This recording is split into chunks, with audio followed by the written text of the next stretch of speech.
Okay, I'm just over 60 pages into The Wonderful Wizard of Oz. First, I of course spine trained the book so that it won't crease in the middle because this one isn't super old, but some of my Wizard of Oz books are pretty old.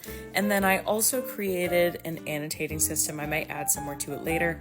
I don't want to write in these books because, again, some of them are pretty old, but I created 4 different categories and I might add more later. First is political allegory. So like I mentioned in a previous video, there's a lot of political allegory in at least this book, but I assume probably the whole Wizard of Oz series. There was a whole analysis that came out in 1964 talking about all of the populist undertones in this book that I will definitely get into. And then the second one is implications for the Wicked Years and the Wicked Universe, Easter eggs, stuff like that. This one is yikes, meaning stuff that did not age well.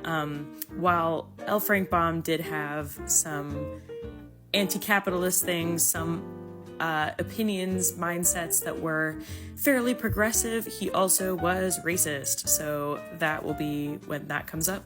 And then fourth is weird. So similar to Alice in Wonderland, if you've ever read that, there's some stuff in this that is just weird. I last read The Wonderful Wizard of Oz in 4th grade, and like I mentioned before, I've never read the other books, so yeah, that'll be weird stuff, and also just stuff that is different from The Wizard of Oz that 99% of people know from the movie, from the musical, whatever. I'm going to flip real quick to the cards as well. So these were in the original first edition of The Wizard of Oz. They've been replicated here, but there's some just really cool, colorful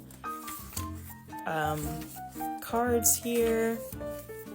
Glossy paper, all of that, some pictures. As you can tell, it doesn't specify what Dorothy's age is, or at least it hasn't yet, but it seems like she's quite a bit younger than she is in the movie. So she's not, a preteen or younger teenager. She seems like a young girl. Chapter 1, The Cyclone. Dorothy gets obviously swept away to Oz. Kansas is described as very much gray. All the people there are gray, the land is gray, the grass is gray, literally the house is gray, everything is gray. L. Frank Baum uses a lot of color in this book. So Kansas is gray, Munchkin Land is blue, the land of the Winkies is yellow, the Emerald City is green, and Quadling Country is red. Chapter 2, she is in the land of the Munchkins. By the way, look at these. All the beginnings of the chapters look like this. It's so pretty. There are a couple changes, but overall it's pretty much like the movie. So first of all, as you may know, the ruby slippers are actually silver.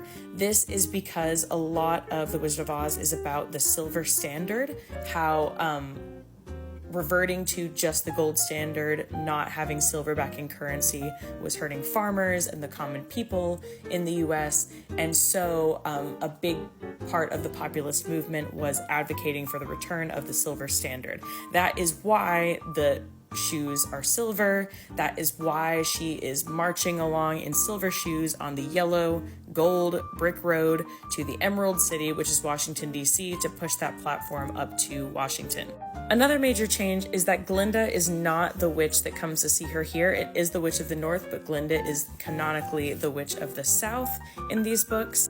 And that Witch of the North is actually a very old woman. She's not a, young blonde Ariana Grande type.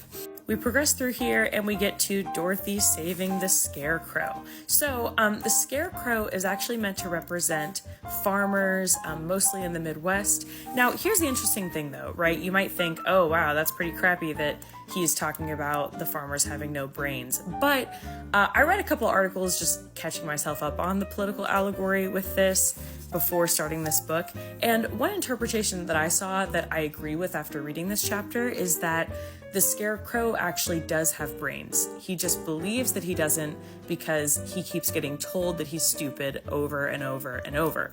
And I think that is very reminiscent of how farmers were treated during this time and often how people look at the South today.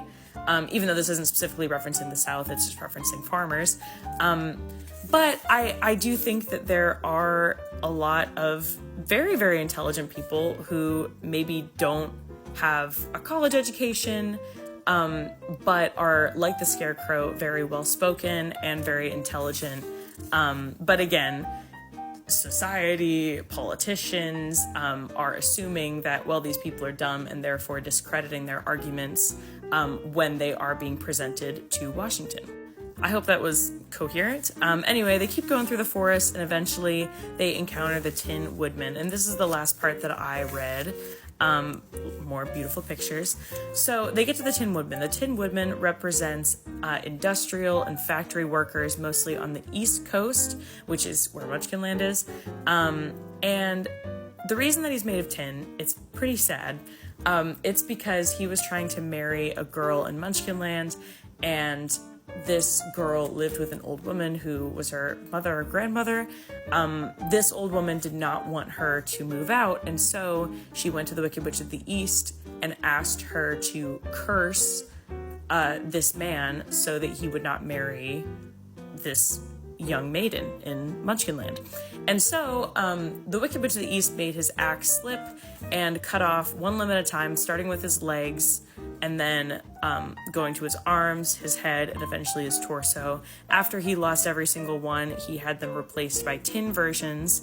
But eventually, after he lost his torso, he lost his heart. That made him fall out of love with the maiden in Munchkinland. And so the old woman succeeded in her plan. Like I said, he's meant to represent factory workers who are heartless, only because they are going through dehumanizing work experiences. And also, a lot of these factories, as we all know, had very little regard for worker safety. That is definitely still the case with sweatshops today. Boy, is this a long video. There's one more thing I want to mention though. Flipping back, I just wanted to show you this Easter egg. Look at that. That looks familiar. Boq. So Boq in The Wizard of Oz is not the Tin Woodman. He is a rich munchkin who is celebrating as Dorothy passes by because he is so glad to finally be free from the Wicked Witch of the East, which sounds familiar if you've read Wicked or watched Wicked.